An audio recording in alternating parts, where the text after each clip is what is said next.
Hello everyone, and welcome to my channel. I hope everyone is having a wonderful day. Before we begin, please hit the subscribe button and give this video a thumbs up. It's no secret that many people have been wondering if General Hospital would recast Michael. Given that Chad Duell decided to quit in November 2023, and the character was later transported to Germany to heal from burns, the ABC soap would have had plenty of time to recruit a new Michael. Robert Adamson, Noah, from The Young and the Restless, had occasionally stood in for Duell, so one may think he would have been an excellent choice. However, in a since-deleted social media post, the actor stated that he had not been invited in to read for the recast character of Michael. During a podcast, Duell revealed to former castmates Steve Burton, Jason, and Bradford Anderson, Spinelli, that executive producer Frank Valentini had left the door open for his return. While this was true for the character, it was a different actor that walked through the open door when Michael returned. During the April 21st weekly video preview, Willow hinted that Michael might return to the canvas, saying, "There's still one person I need to face." When she arrived at the facility in Germany, however, she was denied access to Michael due to Drew's intervention. Duell would have been celebrating the 15th anniversary of Michael's debut at the moment. However, it eventually happened. On Tuesday, fans witnessed a man in an empty plane viewing footage of Drew, Willow, and Nina on the nurses' ball red carpet. As Willow raved about the new man in her life, Nina, like the other viewers, tried not to roll her eyes. It appeared that the long-distance watcher was Michael. So, who is the face of the recast? Soaps.com has revealed that Rory Gibson has been chosen to succeed Duell. We contacted the show for confirmation. Ironically, this will be Gibson's second time replacing Adamson. Gibson was also cast as Noah Newman on The Young and the Restless, succeeding Adamson. Rory Gibson Noah come home for the holidays to The Young and the Restless weekdays on CBS. The CBS daytime series The Young and the Restless is set to air on the CBS television network. Rory Gibson portrays Noah Newman from left to right. Photo: Sonia Fleming /CBS. Copyright 2021 CBS Broadcasting Incorporated. All rights reserved. Meanwhile, Duell is living his best life as he embarks on this much-needed new chapter. He now prioritizes self-improvement and spending time with his family.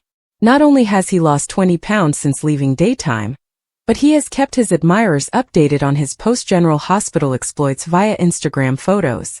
Michael is currently being treated for third-degree burns at the Baden-Baden clinic in Germany. However, Jason may discover that Michael has gone missing from the clinic, and no one knows where he went. This revelation would stun him and the rest of Michael's family, as the court date for Michael's custody battle with his soon-to-be ex-wife Willow Corinthos, Caitlin McMullen, was set for June 2nd.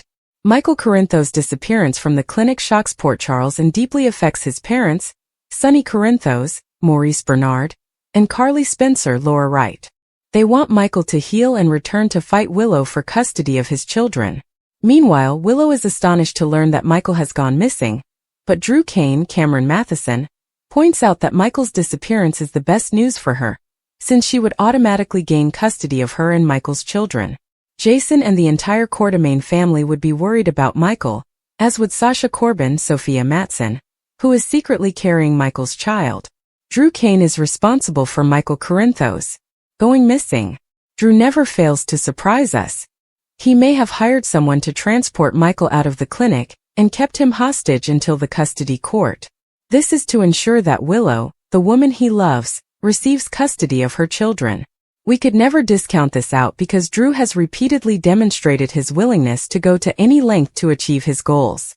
Drew had already lied and paid off the receptionist at the clinic to tell Willow that Michael refused to see her. Thus, this could very well be the reason Michael went missing. Michael Corinthos has taken off on his own and is hiding. Michael may have learned about the custody hearing and fled, confusing Willow and Drew. He may have felt that he had made enough progress in his recovery in Germany, and that going missing and then showing up for the hearing would surprise everyone. This would undoubtedly catch Willow and Drew off guard. And Michael has previously demonstrated that he is full of surprises and will go to any length to protect his family. Will Michael Corinthos appear in the custody battle? The question remains. Will Michael appear in court to fight for custody of his children? Although Carly has devised a plan with Diane Miller, Carolyn Hennessy, to prevent Willow from receiving custody owing to Michael's scheduled absence, Michael may surprise everyone by appearing. However, Drew may have a few tricks up his sleeve to dissuade Michael from returning to Port Charles for the custody battle. It remains to be seen whether Michael will return to Port Charles, but we hope he does so soon. What are your thoughts? Do you believe Michael will disappear from the clinic in Germany? Will Michael depart on his own? Or was Drew behind the entire thing? Will Michael return to fight for his children? Drew and Willow enter together and Carly, Olivia, Nina, Sonny and others take a look. Willow leaves to alter her number. Lucy approaches the stage to welcome everyone to the 2025 Nurses Ball, a night they will never forget. She says that she started the ball 31 years ago to raise awareness and finances to fight HIV/AIDS, and that the fight for a cure is still ongoing. Lucy thanks everyone for coming and their benefactor for sponsoring the event, so all donations will go directly to the cause. She advises that they begin the evening by inviting the General Hospital nurses on the stage for the opening number. Joss expresses gratitude to Kai for coming tonight. Not only can he observe their performance, but Trina does not have to sprint away to join him after the ball. Joss then sees Willow, says she'll return, and follows her soon-to-be ex-sister-in-law. When Chase arrives, Brooke Lynn asks her husband what is going on with her granny. She can't image drugging Drew. Tracy's fury at Drew has recently reached epic dimensions, according to Dante, and Cody refers to him as trash with abs. Brooke Lynn said whatever is going on, she is confident her granny has her legal team on the case, and she must be present for Gio. In the ladies' room, Joss confronts Willow for having the audacity to appear tonight. She also tells her that she will never take Michael's children from him. Drew approaches Trina and Kai praises him again for the procedure. Drew apologizes for not being there for him following his operation. Drew has seen some of Josh's film, and this documentary is going to be something different. Sonny approaches Ada Turner, hoping she enjoys her first nurses' ball. She believes this will be the only one they attend together when Measure C passes. She expects he'll move somewhere more accommodating. Sonny assures her that he will not be kicked out of his hometown. Curtis notices Drew talking with Portia and asking her to check on Willow in the ladies' room. Portia informs Drew that she is not on duty for him tonight and goes away. Joss and Willow are arguing in the ladies' room. Willow refuses to let Joss or anyone else harass her or Drew. Drew comes on the door, and Joss wonders if he's here to help her or deliver a blow. Drew bursts in telling Joss that's enough, and she wonders if he's seeking for drugs or another hooker. Joss walks out. Portia flirts with Curtis, but she soon discovers he isn't having fun. Curtis admits that knowing Drew is blackmailing her makes it difficult for him. Lucy introduces Gio to the stage and he plays Glow, the actor's own song. Backstage, Lois tells Gio that it was the best performance he's ever given, and her phone is filled with calls from people watching him on TV at home. Gio says it felt like his mother was up there with him, and she would have enjoyed the ball. Lulu interrupts to speak with Lois, but Lucy rushes in and says they must clear this area for the magician's water tank, and she wants Lois' assistance. Gio blew Chase away at the ballroom, and Brooke Lynn hopes Dante's opinion of the young man has changed. Playing like that requires discipline and hard work. Dante believes it was an excellent performance. Lulu speaks with Cody and admits she hasn't been able to get Lois alone. However, the look on her face backstage and while watching Gio play reveals that he is her grandson. Isaiah runs into Jordan and Sidwell. He congratulates her on her new employment and tells Sidwell that it's fantastic to see his blood money put to good use for once. On the patio, Portia admits to Curtis that Drew is blackmailing her. She gives him the entire narrative of Brad, Drew, and Heather's tests.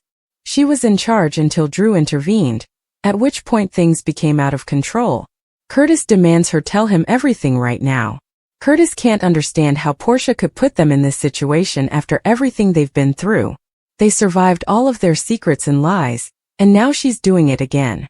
Portia claims it was a hospital issue, and when Drew became involved, she was unable to inform him because she knew he would be outraged. He reminds her that, following the Trina secret, she swore not to keep secrets. This might mean the end of her profession, a prison sentence, and the destruction of their family. It may ruin everything. Olivia and Carly hit the stage and present Lucy, Anna, Felicia, and a surprise special guest. The women dance to Spinelli's song, "These Boots Were Made for Walking."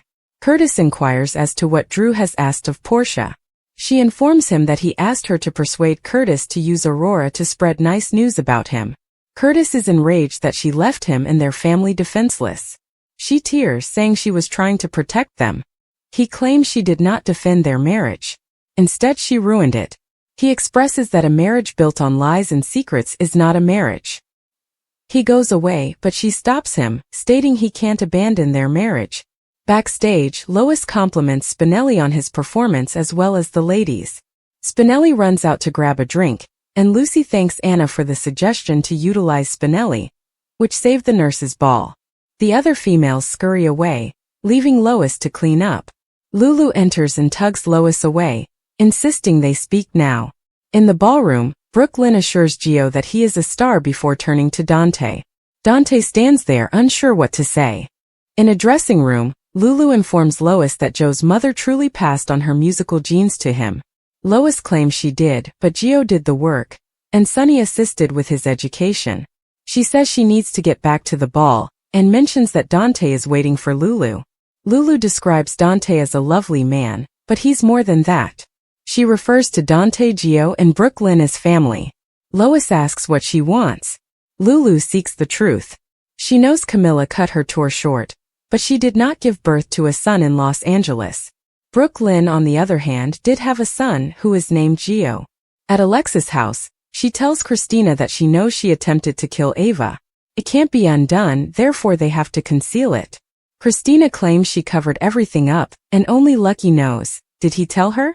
Alexis claims she spoke with Lucky, but only after she learned the truth. Christina maintains she didn't plan to hurt Rick or Liz, and she was attempting to cut Ava's brake lines. Alexis says it doesn't matter. She may have injured or killed 2 individuals.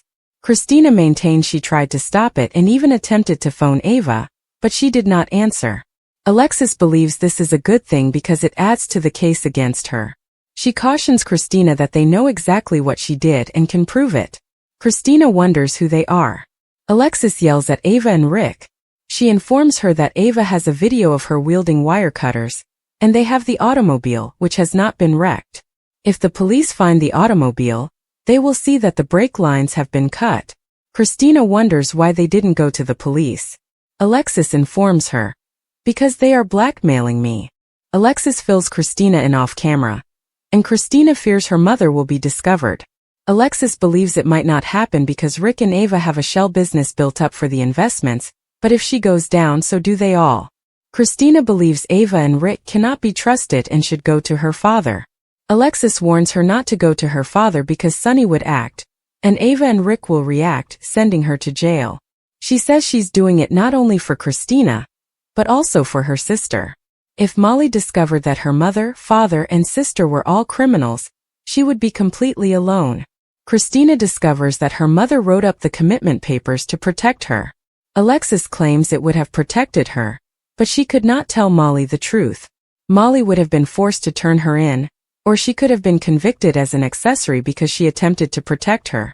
Christina sees how brutally she criticized her mother over those commitment papers, and she was only trying to protect her. She's not sure she can live with all of this guilt. Alexis informs her that she is her mother, and will always protect her. She says she will handle Rick and Ava in her own manner. Christina apologizes to her mother, and she is great. They embrace while Christina sobs. The nurses' ball continues in the next general hospital. Willow, with Drew by her side, encourages Ned to drop that idiotic plan once and for all. With Gio, Brooklyn tells Dante to give it up. Nina tells Carly, "Whatever happens next is on you." Sonny's informs the ADA. They are the reason this is happening. Lulu informs Lois that the only question now is, who will tell him the truth?